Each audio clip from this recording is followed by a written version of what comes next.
3 years I was his secret, his strategy, his revenge against my brother. But on the night he planned to humiliate me, I vanished. No fights. No tears. Just silence. When I returned, I was wearing the ring of the one man he feared most. And this time I wasn't playing his game. I was ending it. They say secrets lose their power the moment they're spoken aloud. But I'd held mine close for 3 years and its power had only grown, quietly like a vine coiling around my ribs. His name was Connor Hayes. And no one knew we were together. Not Liam, my older brother, who would have sooner driven his car into a tree than let me near Connor. Not Jenna, my best friend and roommate, who often asked why I never dated, her voice laced with concern. Not even the man himself seemed to fully understand how much power he held over me. We met by accident. It was a summer fundraiser. One of those high society functions my brother dragged me to because networking is survival. Liam was a sharp lawyer and an even sharper brother, always watching over me like I was the last line of his family's legacy. He meant well, but that night I needed space. The rooftop terrace was my escape. Cool air, fewer eyes, less noise. And then he appeared. Leaning against the balcony, glass of bourbon in hand, dressed in a dark navy suit that fit too perfectly for it to be coincidence. "Trying to disappear?" he asked without looking at me. I should have walked away. Liam had warned me about him since college. Told me Connor was bad news wrapped in good looks and expensive cologne. But I didn't walk away. I stayed. I laughed at his dry jokes. And when he offered me a ride home, I said yes. That was the first of many secrets. Over the next few months I found myself falling. It started slowly. Coffee dates in out-of-the-way cafes, long conversations in parked cars, stolen moments after charity events. He made me feel seen, something no one had done in a long time. With Connor, I didn't have to be Liam Carter's little sister. I could just be Ellie. But there was always a wall. He never took me to his apartment. Never introduced me to his friends. Never let me tag him in a photo. At first, I thought he was protecting me from the public eye, from the political world he lived in. But as the months turned into years, that explanation wore thin. Till I stayed. I told myself love was about patience. The lies we tell ourselves are the cruelest kind. It was a Monday in October when I realized something was off. I had just returned home from my gallery job, my hands still smudged with charcoal. Jenna was baking something, banana bread I think, while music drifted through our small apartment. My phone lit up. "Connor. Sorry, can't make it tonight. Something came up." That was the third cancellation that week. I didn't even reply. Instead, I stood there in the kitchen staring at the message like it held answers. It didn't. All it gave me was a hollow ache in my chest that I'd grown too familiar with. "You okay?" Jenna asked, looking over her shoulder, flour dusting her cheek. "Yeah," I lied. "Just tired." She gave me a look. One of those best friend scans that tried to see past the surface, but didn't push. I went to my room, closed the door and let the silence settle over me. The next few weeks passed in a blur of denial. Connor would show up with roses the day after canceling plans, claiming late meetings, emergency calls, or his father dragging him into campaign chaos. He'd kiss my forehead and call me sweetheart, in that low, soothing voice that always made me forgive too easily. And I always forgave him. Because I didn't want to admit what I already knew. It all came to a head the week of my birthday. I didn't want a party, but Liam insisted. 25 is a milestone, he declared, already texting caterers before I could object. It was to be held at the Fairmont Hotel's ballroom. Polished floors, grand chandeliers, a guest list filled with names I didn't care to remember. Connor said he'd be out of town that day for a last-minute trip to DC. I pretended to believe him. 2 days before the party, I stopped by his office unannounced. The receptionist looked startled to see me. "Mr. Hayes isn't expecting visitors today," she said, checking her screen. "That's okay," I replied with a polite smile. "It's just a surprise." She hesitated but finally nodded. "He's in the conference room. Second door on the right." I walked in on laughter. Connor sat at the head of a sleek glass table, flanked by 2 men and a woman I didn't recognize. They were laughing, deep, boisterous, unguarded. I paused at the door, unseen. One of the men leaned forward, grinning. "You're really going to pull it off?" Connor raised his bourbon. "On her birthday, no less. It's poetic, really." My chest tightened. The woman raised an eyebrow. "You sure you want to go through with it?" She was never the point, Connor said, smirking. It was always about Liam. I just had to hit him where it hurt. Being with his sister was strategic. The words sliced through me like glass. And she never suspected? One asked.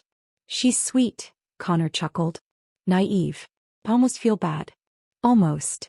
That was when I backed away, slowly, quietly, like a ghost retreating from the living. I didn't cry in the elevator. I didn't cry in the Uber. I didn't cry when I unlocked the apartment door and collapsed onto the couch. I just sat there, numb. How do you grieve a relationship that never truly existed? Jenna wasn't home. And for that I was grateful. I opened my laptop, pulled out my passport and searched flights. Anywhere. Anywhere but here. Paris had always been a dream.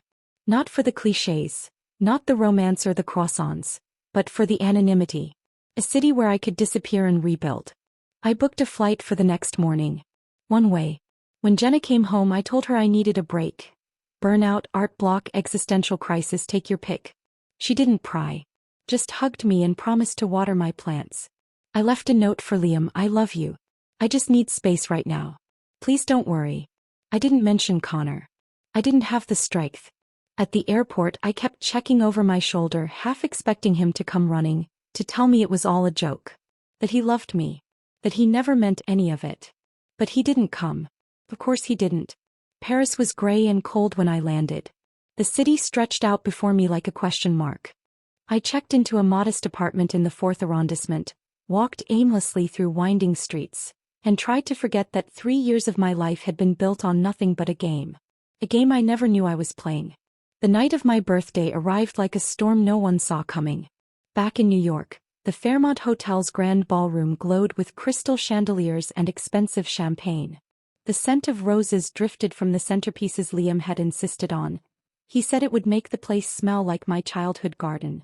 Over 200 guests filed in, all expecting the grand appearance of the birthday girl. But I wasn't there. I was across the ocean in a Parisian cafe, sitting alone with a lukewarm espresso, watching rain tap gently against the window. Liam had called 3 times. I hadn't answered. Jenna had texted something frantic, likely trying to cover for my absence. And Connor? I expected nothing. Except I was wrong. Liam. What do you mean she's not here? Liam demanded, phone pressed to his ear as he paced near the bar. His jaw clenched with every unanswered ring. She wouldn't just skip this, he muttered. Maybe she's running late, Jenna offered weakly. But her expression was uneasy. She's been off. Quiet. Liam didn't like that. Ellie was the calm one, the one who always showed up, on time, composed, smiling. Something wasn't right. His eyes scanned the ballroom over the mingling guests, the glittering gowns and tuxedos, the camera flashes popping in intervals. Then they landed on Connor Hayes. Standing near the stage with a bourbon in hand and a smirk curling at the edge of his mouth. Liam's blood boiled. He hadn't expected her to show, truth be told. Ellie had always been trusting but not stupid. He was intuitive. That's what had made the game so exhilarating. Dangerous even. The quiet ones were always the most unpredictable. Still, he'd expected her to at least confront him. Scream. Cry. Something. But she vanished. No texts. No calls. Nothing. And that unsettled him more than he cared to admit. When he'd seen her name absent from the guest list, his first thought wasn't relief. It was confusion. Then came the flicker of dread. Maybe she found out, someone muttered beside him. Connor forced a smile. Even if she did, what's she going to do? Run to Big Brother? Liam's always wanted a reason to come after me. This'll just make it easier. But even as he said it, something gnawed at the edge of his confidence. Where was she? I didn't open my phone until the cafe lights flickered for closing.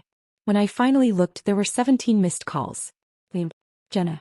Even a few unknown numbers. But the one that made me pause was from Connor. One voicemail. I didn't listen to it. I deleted it. Some part of me wanted to know what he'd say, whether it would be anger, worry, confusion, or smugness. But I didn't want to hear his voice. Not yet. Maybe not ever. Instead, I turned my focus to the invitation burning a hole in my email inbox. Theo Ashworth. I'd met him 2 days prior. He wasn't the sort of man you forget. Tall, composed, dressed in tailored charcoal gray, with eyes that saw too much and said too little. We'd been at a networking event for local artists and private investors. Theo was both. His gallery had hosted some of the biggest European art names in the last decade. I'd heard of him in passing but never expected to meet him. He noticed my name tag, Ellie Carter, New York artist, and asked why someone with my profile had come to Paris on such short notice. I gave a half-truth, needed distance. He studied me. Distance or escape? The question struck harder than I expected. I didn't answer. He didn't push. Instead, he offered his card and an invitation. I'm hosting a small engagement at my estate outside the city. You may find the company refreshing. Sounded like a test. Or a challenge. Maybe both. Now 2 days later I stared at that invitation and made my decision. The estate. It was unlike anything I'd ever seen. A sprawling 19th-century villa draped in ivy, nestled on the edge of a vineyard, glowing with warm lights and hushed music. The type of place that lived in oil paintings and luxury magazines. Theo met me at the entrance. I wasn't sure you'd come, he said. I wasn't sure either, I replied honestly. He didn't ask questions. Just offered me his arm and guided me through arched doorways and into softly lit halls filled with strangers in designer suits and whispered conversations. You don't belong here, I murmured after a glass of champagne. He tilted his head. Neither do you. We found a quiet corner of the conservatory, surrounded by ancient books and orchids blooming in porcelain pots. You carry heartbreak like armor, Theo said. I raised an eyebrow. Is that a line? It's an observation, he replied. You walk like you expect someone to catch you falling, but you've already hit the ground. I didn't know what to say to that. So I told him the truth. Not all of it. Not names. Not specifics. But I told him about the man I thought I loved. The betrayal. The birthday that became an escape. Theo listened without interrupting. When I finished, he leaned forward and said quietly, "What if I told you there's a way to turn that pain into power?" I frowned. "What do you mean?" "A proposal," he said. "One that benefits us both." That night, after most guests had retired and the estate was cloaked in moonlight, Theo explained. "I need a wife," he said. I choked on my wine. "Not in the traditional sense," he clarified, amused. "There are business and family obligations tied to my inheritance. I need to present stability. A serious relationship. Preferably a marriage. You need an escape. A reinvention." I stared at him. "You want me to pretend to marry you?" "I want you to actually marry me," he said. "On paper at least. It will last as long as it needs to. You'll be protected. Connected. Free from whoever hurt you." My mouth was dry. "You don't even know me." "I know enough," Theo replied. "You're quiet, clever, emotionally intelligent, and fiercely private. You won't fall for me and I won't fall for you. That's the point." I laughed, bitter, breathless. "You say that like it's a selling point." "It is." I didn't say yes that night. But I didn't say no. Instead, I returned to my apartment, lay awake until dawn and stared at the ceiling. Connor had destroyed the version of me that believed in slow love and soft intentions. Maybe this new version of me needed something else. Something colder. Sharper. Back in New York, rumors began to swirl. She left the country without warning. She didn't even show up to her own party. Was it a breakdown? A scandal? Liam was flooded with questions. His firm tried to quiet the noise, but people noticed. He made more calls. Sent messages. None were answered. Jenna refused to give details. "Ellie's safe," was all she'd say. "She's starting over." That answer made him snap. He stared at the phone screen like it betrayed him. How dare she disappear without confrontation? Without letting him control the end of their story? "She's not the type to run," he muttered to himself. She was supposed to break. But she hadn't. She vanished. And that scared him. Because it meant she'd stopped playing by his rules. And Connor Hayes hated losing control. Paris looked different once I said yes. I hadn't realized how heavy everything had been until Theo's offer shifted the weight. It wasn't just a marriage arrangement. It was a shield. A boundary. A way to rewrite the story Connor thought he'd ended. I didn't tell anyone. Not Jenna. Not Liam. Not even the few friends I still texted from time to time. The only person I told was Theo. I said yes over breakfast, sitting across from him in the winter garden of his estate. He didn't look surprised. I had a feeling you would, he said simply, stirring his coffee without looking at me. Not because you're desperate. Because you're smart. Are you sure? I asked, suddenly hesitant. You barely know me. I know enough, he said. And I don't need more than that. He slid a folder across the table. Legal documents. Terms. Agreements. Prenup. Everything outlined and clinical, which should have made me feel like a contract. But strangely, it gave me control. For the first time in weeks, I didn't feel like someone's pawn. I felt like a player. Over the next few days, we moved fast. Theo's assistant, Lucien, handled the legal side. A lean, efficient man with the temperament of a banker and the style of a magazine editor. He rarely smiled, but he was loyal to Theo in a way that didn't need explanation. Your engagement will be public by the end of the week, he informed me while I signed the final page. Mr. Ashworth is hosting a formal announcement dinner this Saturday. The press will attend. We'll control the leak and push the narrative. What narrative? I asked. That you were childhood friends recently reunited. A love story delayed by time and now rekindled in Paris. I blinked. That's oddly specific. Lucien looked at me over the rim of his glasses. It sells. That Saturday the world changed. I stood beside Theo in a silk gown the color of champagne, hand resting lightly on his arm as photographers snapped photos and guests whispered behind flutes of Dom Perignon. He introduced me as his fiancée. People clapped. Some gasped. I smiled, steady and unreadable. And somewhere across the Atlantic I knew Connor Hayes was watching the headlines.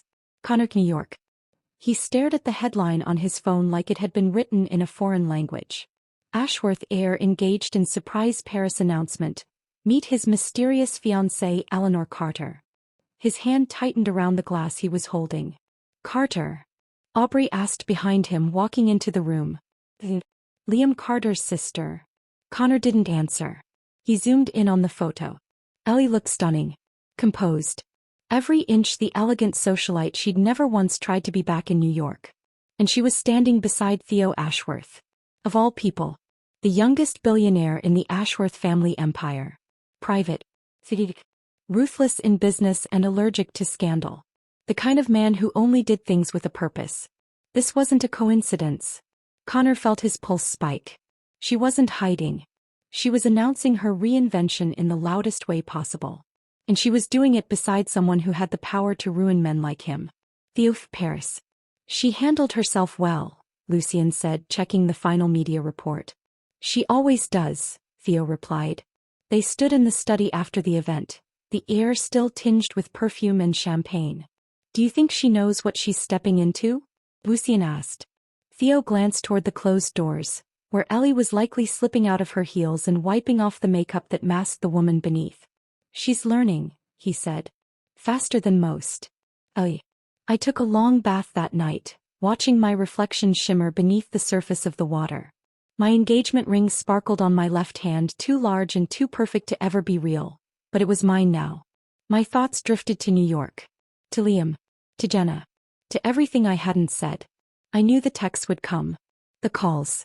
The concern. But I wasn't ready to face them yet. I wasn't ready to explain how I'd gone from heartbreak to headline in 2 weeks. I needed space. And I needed revenge. But not the impulsive kind. Not the screaming, crying kind that ends in regret and empty victories. I wanted the kind of revenge that came dressed in silk and served on silver platters. The next morning I woke to chaos. My phone was full. Messages from Liam, Jenna, even my old boss at the gallery. Liam, Ellie, what is going on? You're engaged? To Theo Ashworth? Call me. No. Jenna, tell me this is a publicity stunt. I swear I will fly to Paris. Liam, again, is this why you left? Was this already happening? Ellie, I need answers. I didn't respond. Instead, I got dressed and met Theo in the courtyard. You're trending, he said without looking up from his tablet. I nodded. Liam's panicking. Let him. He handed me a cappuccino. When you're ready, we'll fly to New York. I froze. What? You'll need to face him eventually, Theo said. Your brother. Your past. Your ex. My grip tightened on the porcelain cup. You want me to parade this engagement in front of Connor Hayes? Theo looked up, his expression unreadable. I want you to choose when and how you let him realize what he lost. I thought about that all day. About how Connor would react seeing me on Theo's arm. About how Liam would feel betrayed. About how Jenna might cry, might yell, might call me crazy. But what kept me up at night wasn't any of that. It was the fear that Connor would look at me and still see weakness. And that I couldn't allow. Connor. Days later. He watched the Paris interviews with muted disbelief. Ellie was everywhere.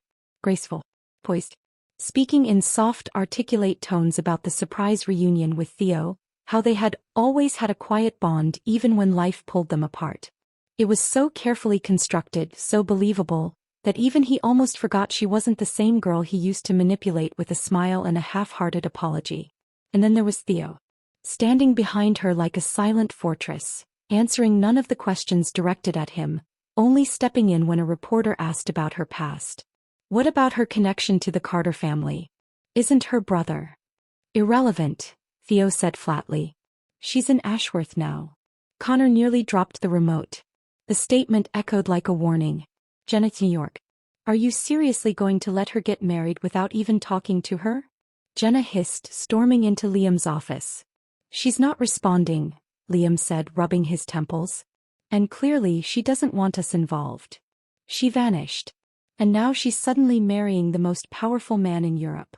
She's smart, Liam muttered. She's doing something. I just don't know what. Jenna folded her arms. She's doing something all right. And if she's anything like you, it's probably a long game. Liam looked at her, a flicker of alarm in his eyes. And for the first time he realized his sister might not need rescuing. He might be preparing to strike. A week later I agreed to return to New York. Not to reconcile. To begin. Theo booked the jet. Lucien handled the press. And I, Ellie Carter, packed the most expensive wardrobe I'd ever owned and rehearsed my lines in the mirror. I wasn't coming back as the girl who'd been used. I was coming back as the woman who'd rebuilt herself brick by unbreakable brick. And if Connor thought the story ended with him, he hadn't read the final chapter. The private jet touched down at JFK under a moody stretch of gray clouds. I watched the skyline drift closer through the window, familiar, sharp, and somehow colder than I remembered. Theo sat across from me, reading over a file with his usual quiet focus. His tie was slightly loosened, jacket draped over the seat beside him, but nothing about his demeanor ever seemed unprepared. Still time to back out, he said without looking up. I smirked. We're a little past that, don't you think? He glanced up, studying my expression. This won't be easy. Not with your brother. Not with Hayes. I'm not here for easy, I said softly. I'm here for clarity. Rival. Lucien had arranged a black car to take us directly to Theo's penthouse in Manhattan. Discreet entrance, private elevator, no press. Not yet. I scheduled an interview for tomorrow, Lucien informed us as we rode up. One exclusive appearance on the Conrad show. It'll hit the right demographic, wealthy, influential, scandal-curious. Lovely, I muttered. Theo raised an eyebrow. You'll be fine. They'll ask the obvious questions. Just keep your story straight. I nodded, but my mind was already elsewhere. Liam. Jenna. Connor. This city held more ghosts than memories. Jenna. I hadn't told her I was back. Not yet. But I didn't have to. She was waiting outside the Ashworth Tower before we even finished unpacking. Holy hell, she breathed when I stepped out of the car. It's really you. I froze for a second, then let her pull me into a hug. She squeezed too tight. Smelled like lavender and burnt coffee. You look like Vogue ate you alive and spit you out richer. Charming as ever, I said, my voice catching. She pulled back, eyes glassy. What the hell happened, Ellie? I'll explain. Just, not yet. Are you okay? I hesitated. I think I'm becoming okay. The next day, the Conrad show. I wore a tailored ivory dress and a pearl necklace Theo had picked out. Something classic, unshakable, bridal but not romantic. We were seated side by side, facing the polished, gold-haired host who smiled like she already knew what she'd ask. Ellie, she began, this announcement shocked a lot of people. Just a few months ago you were working in an art gallery, quietly living in Brooklyn. And now, you're engaged to one of the most elusive billionaires in Europe. Can you walk us through how this happened? I smiled, polite and distant. Theo and I met years ago through family circles. We lost touch. Life happened. And then by chance I ended up in Paris. We reconnected. Something clicked. And it didn't matter that you lived in different countries, came from different worlds? Sometimes the right person shows up in the wrong chapter, I said softly. You just rewrite the story. The host turned to Theo. And you, Mr. Ashworth. Why now? I don't believe in perfect timing, Theo replied. But I believe in decisive moments. And Ellie, she's someone you make decisions for. His hand found mine. I didn't flinch. The interview aired that evening. Within hours it trended. People didn't just watch, they dissected. Tabloids speculated. Business journals analyzed the merger of two powerful families. Gossip forums compared my wardrobe to old money standards. But one headline stood out. Liam Carter's sister engaged to Ashworth. Political circles stunned. And with it came the inevitable storm. Liam. He showed up at the Ashworth building the next morning. Theo and I were in the middle of a call when Lucien knocked and announced, Mr. Carter is downstairs. He insists on seeing Eleanor. Alone. I felt the breath rush out of my lungs. Theo looked at me. Do you want to? I nodded. Yes. Alone.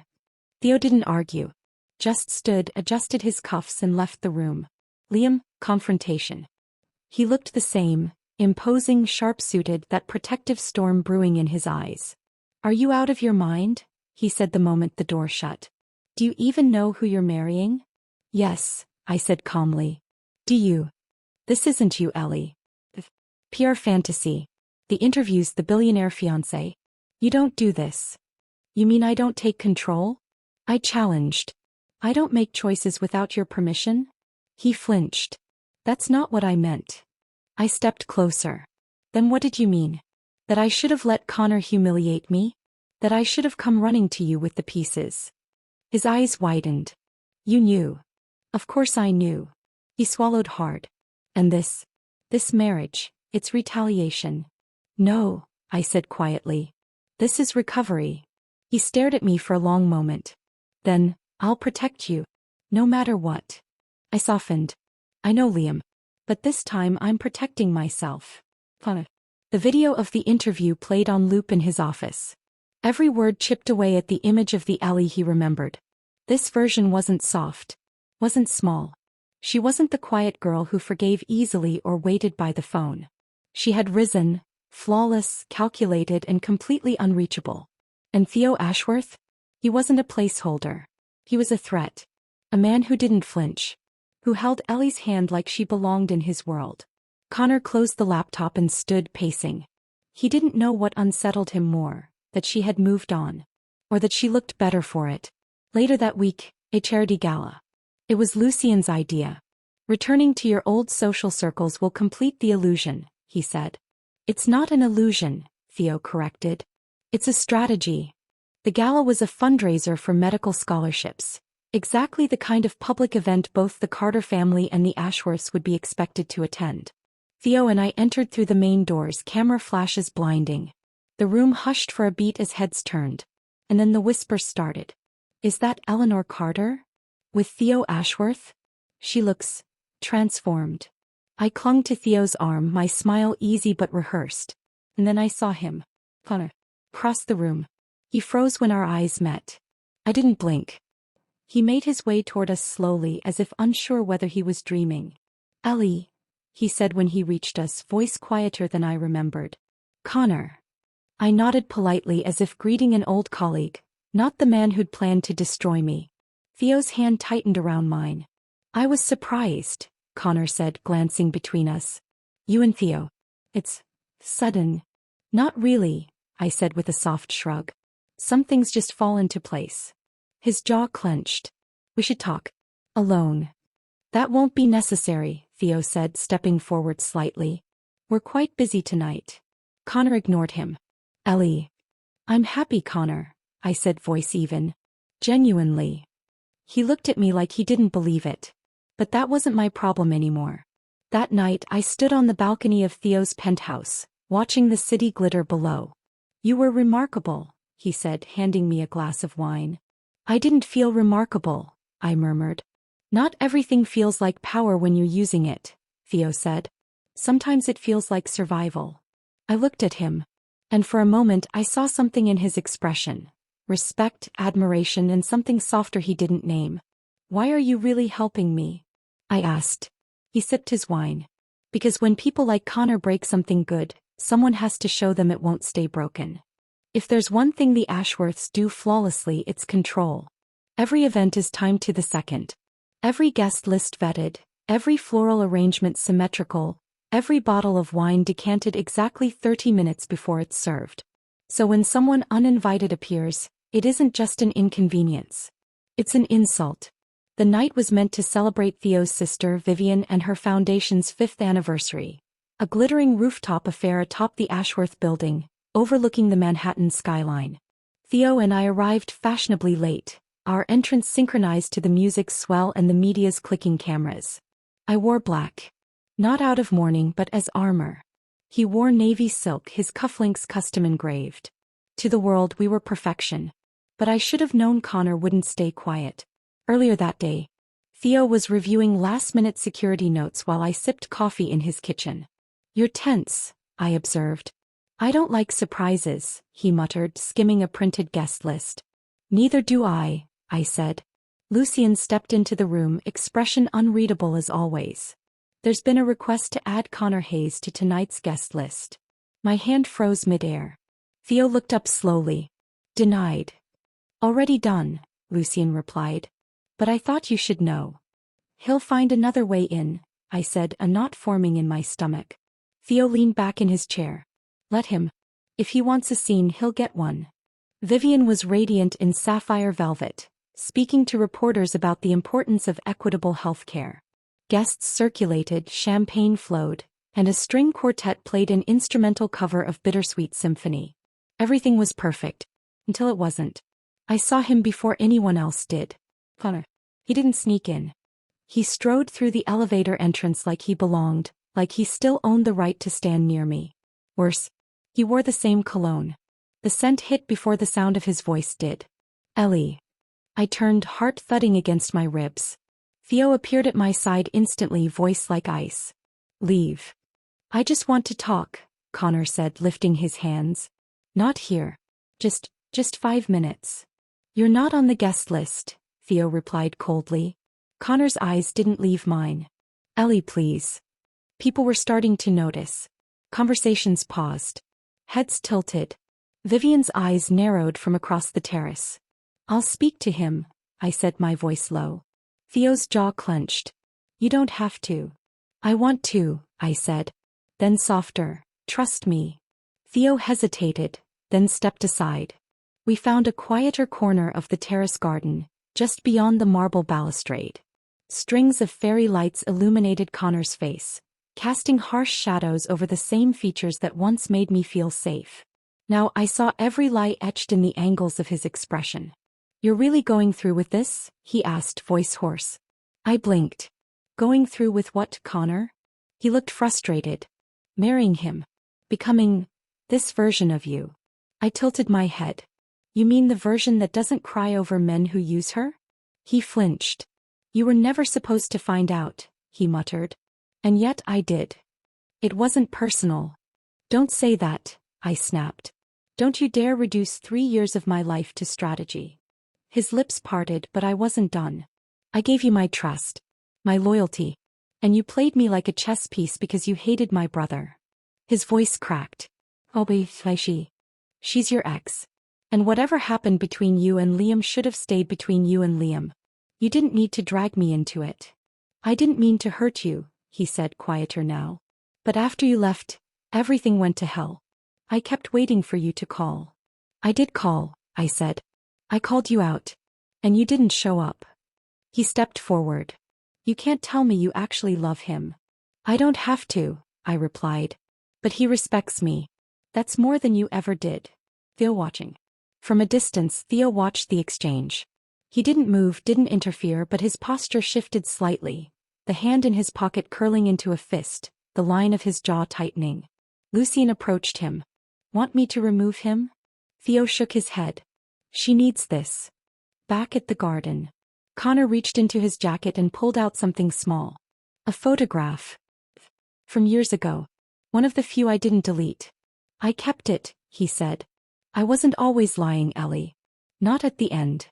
I took the photo, stared at it, and then slowly I tore it in half.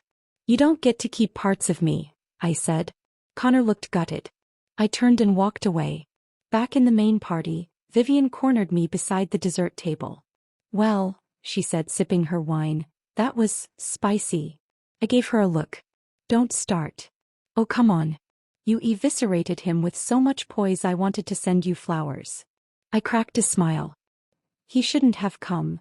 Vivian leaned in, her tone dropping. He's going to try again. Men like him don't like losing. He already lost. She smirked. Then make sure he never forgets it. Theo was quiet in the car. I waited for the inevitable commentary, but it didn't come. You mad? Asked finally. He glanced at me. No. I exhaled. I'm impressed, he said. I turned to him. You are. You didn't just stand your ground. You rewrote the script while he was still trying to read the last scene. A silence settled between us, warm and charged. I'm not the same girl who loved him, I said.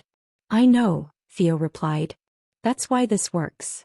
Later that night, I lay in bed staring at the ceiling, the city buzzing beneath the windows. The photo he'd handed me sat shredded in the trash. 3 years reduced to paper and ink. And still some tiny part of me mourned. Not for him. For the version of myself that didn't know better. But now I did. And tomorrow we would begin phase 2.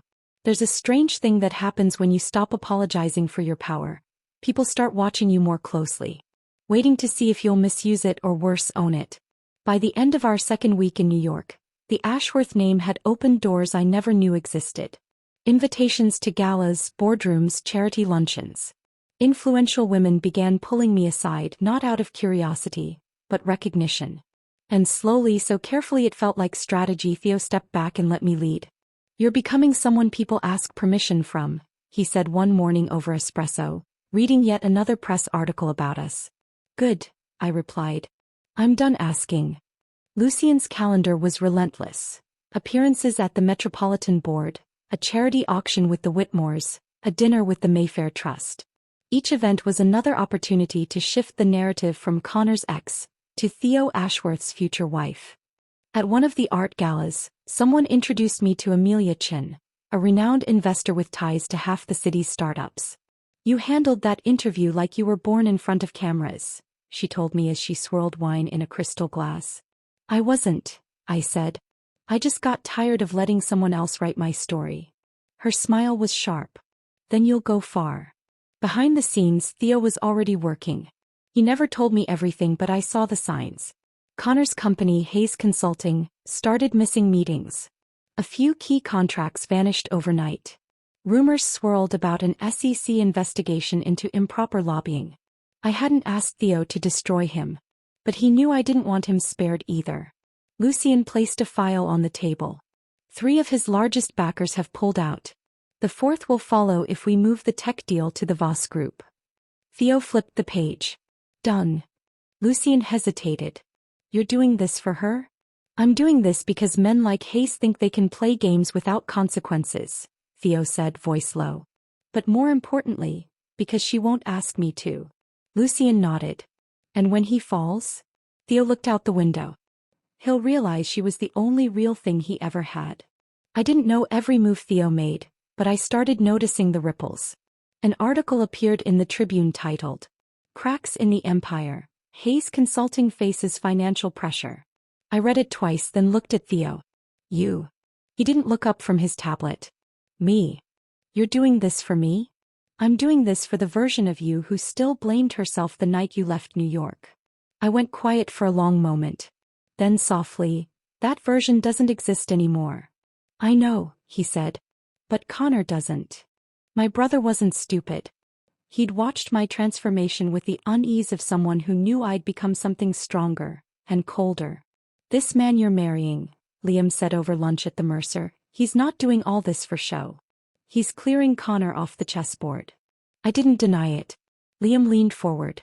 Be careful. If you let Theo fight this for you, people will forget you're capable of fighting for yourself. I smiled. Let them forget. I'm not fighting to be remembered, I'm fighting to be free.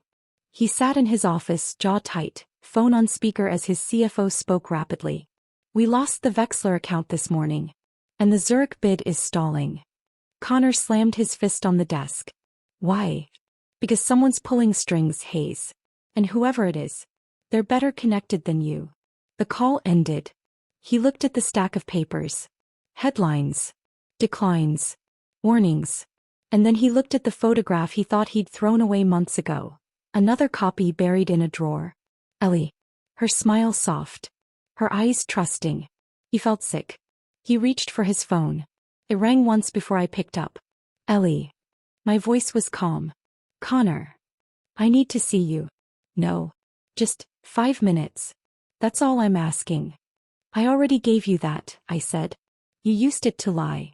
Pause. Everything's falling apart, he admitted. I know.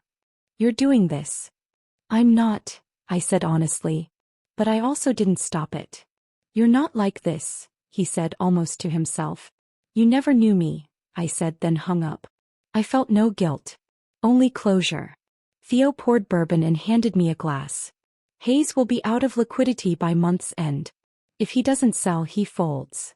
I took a sip. And if he does? He sells to us. I stared at him. You'd buy the company of the man who tried to use me? Theo's mouth curved slightly. Only so I can burn it down from the inside. I laughed for the first time in days. You're terrifying, I said. He leaned in. Only when necessary. The next morning I received a letter. Handwritten. No name, just initials. Sich. I opened it slowly. Ellie. I know I don't deserve a reply, but I need you to know, you were never just a strategy. Somewhere along the way I started believing in the lie I built around you, and when you left, it broke something in me I didn't know I still had. I see you now. Not as Liam's sister. Not as someone to use. But as the woman who became everything I couldn't be. I lost. And maybe I always deserved to. Connor. I folded it in half and placed it in the drawer. Not to forget. But to remind myself why I'd never go back. Later that week, Vivian joined me for brunch at a hidden rooftop cafe. She wore red like a warning sign. You're making enemies, she said after the first mimosa. Important ones. Let them line up, I said. She smiled. Good. Because the Ashworth name doesn't come with protection. Comes with attention. And some of that is toxic. I nodded. Then I'll learn to filter. Vivian studied me. I like you. But don't get too comfortable. Love doesn't always look like power plays and rings. I met her gaze. This isn't love. She leaned in. Then what will you do if it turns into it? I had no answer. Not yet. That night I passed Theo's office and saw him staring out the window, scotch in hand, jaw tense. I stepped in quietly. You okay? He nodded once. I walked closer. You're thinking about her. He looked at me. Her. Whoever taught you to stay distant. He didn't reply for a moment. Then, she's not worth remembering. I reached out. Touched his hand. You are. He looked at me, really looked at me. And something shifted in the silence between us. Not love. Not yet. But the beginning of something that would never be fake again. The moment you realize you've lost something irreplaceable isn't a grand, cinematic moment. It's quiet. Pathetic even. And it never happens all at once. It drips into you slowly, a truth you try to deny until it becomes undeniable. That was where Connor Hayes now lived. In denial turned reality. Connor, 1 month later. His office was nearly empty. The leather chairs had been repossessed. The secretary quit. Even the company name on the glass door had been peeled off, letter by letter, like a wound being unstitched. The empire he built had fallen, not in fire but in silence. Vendors pulled contracts. Clients ghosted. Investors fled like rats from a sinking ship. All without a trace of scandal. No headlines. No exposé. Just pressure. Elegant, invisible pressure. The kind that came from a name more powerful than his. He knew who was behind it. But Theo Ashworth never needed to speak to make a point. Meanwhile, my life was strangely quiet. The noise of public attention had dulled to a hum. My mornings began with gallery meetings or brunches with women who now looked at me as one of their own. My afternoons were filled with press consultations, calls from nonprofits wanting me to grace their boards. And in the evenings, Theo and I shared wine, strategy, and moments that increasingly felt like something more than the arrangement we signed. But part of me still waited for the final blow. For Connor's last move. And it came on a Tuesday.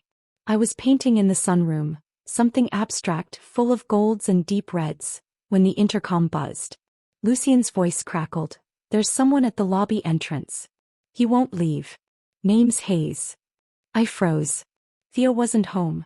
He was at the Ashworth Foundation's quarterly board. Do you want me to call security? Lucien asked. I thought about it.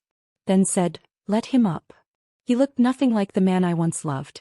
Disheveled. Hollow-eyed. The polish gone. But the arrogance, that stubborn flame in his gaze, was still flickering.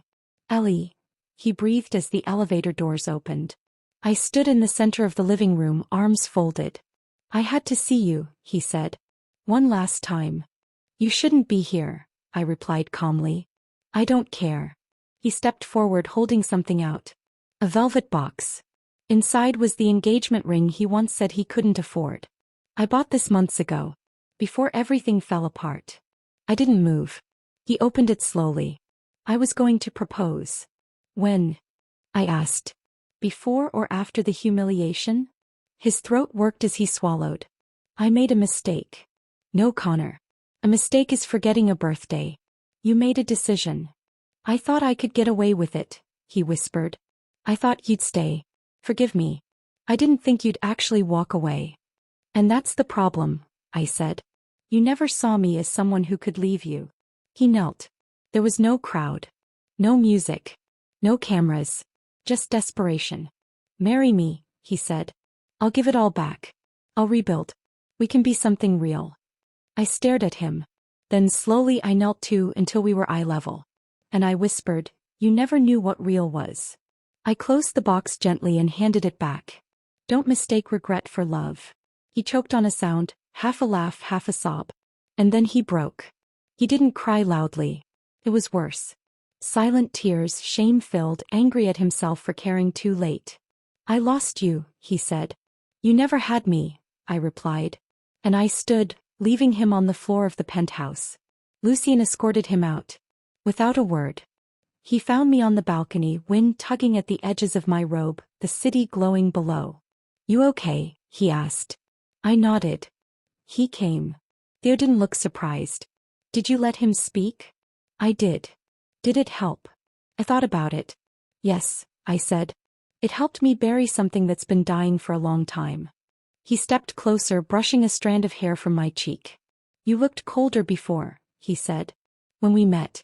Now you just look clear. I turned to him. What if I told you I'm done pretending? He held my gaze. Pretending what? That this marriage is just a deal. The silence between us stretched, thick and charged. Then Theo said softly, then maybe it's time we stopped calling it that. Hayes Consulting sold for pennies on the dollar. Sources say Ashworth Group bought the remaining assets. I didn't even blink. Theo placed the paper on the table beside my teacup like it was a love letter. I looked up at him. It's over. No, he said. It's just beginning. He watched the press conference from his apartment. Bare now. No art. No furniture worth keeping. He watched me beside Theo accepting a grant in my name for women in the arts. I didn't wear the dress he used to love. I didn't smile the way I used to around him. I belonged somewhere else now. And he knew it. He placed the engagement ring back in the box. And this time he didn't open it again. Weeks later I visited my old gallery. The owner, Marjorie, hugged me like I was someone who'd survived a war. You look grown, she said, eyes misting. I feel it, I replied. She walked me through the halls, now lined with works from other women, quiet, daring, messy. I'd like to curate a new wing, I said. One for forgotten voices. She smiled. With your name. No, I said. With my mother's. I came home to Theo in the kitchen, sleeves rolled up, hands dusted with flour. Are you baking? He shrugged. Vivian said it might win me points. I laughed. And for the first time in what felt like years, it wasn't a guarded laugh. It was real. So when he crossed the kitchen, kissed me slowly and said, let's make this real, I didn't flinch. I whispered back, it already is. We didn't plan a wedding. Not in the traditional sense. No ivory invitations. No flower girls. No orchestra rehearsals or calligraphed seating charts. There was no need to prove anything to anyone anymore. Theo and I had already stood in front of the world as something imagined. Now we wanted something real. Something ours.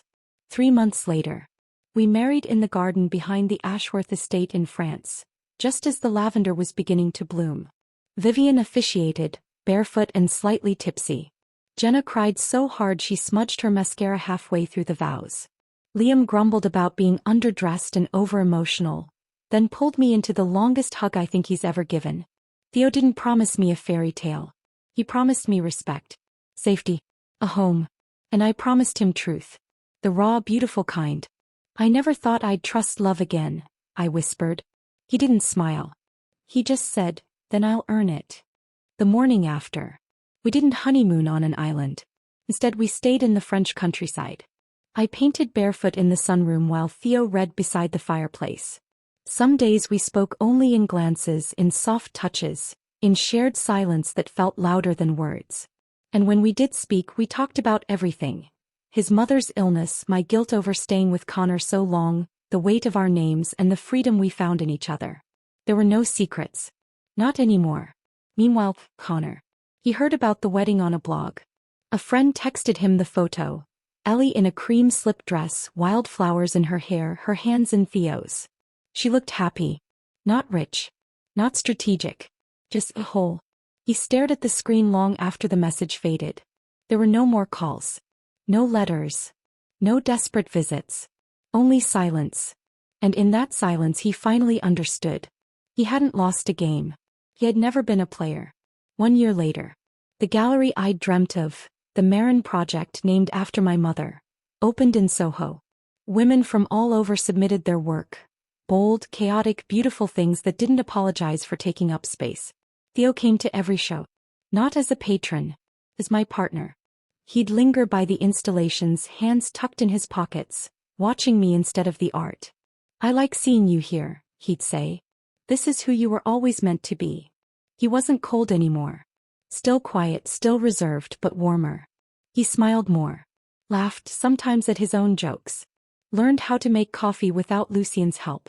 Called my brother just to argue about sports. One night I found him flipping through our prenup. He caught my eye and said, "Should we finally tear this up?" I grinned. "Only if you're sure I'm not going to run." He didn't hesitate. "Even if you did, I'd follow." So we burned it. Together. I no longer introduce myself as Liam Carter's sister. I no longer flinch at the name Connor Hayes. I no longer believe that love must hurt to be real. Instead, I wear my story like armor laced with lace. I stand taller. Laugh louder. Sleep better. And every now and then I wake up beside Theo and think, this is what survival looks like when it becomes living. The air was soft that evening. A golden haze over the vineyard.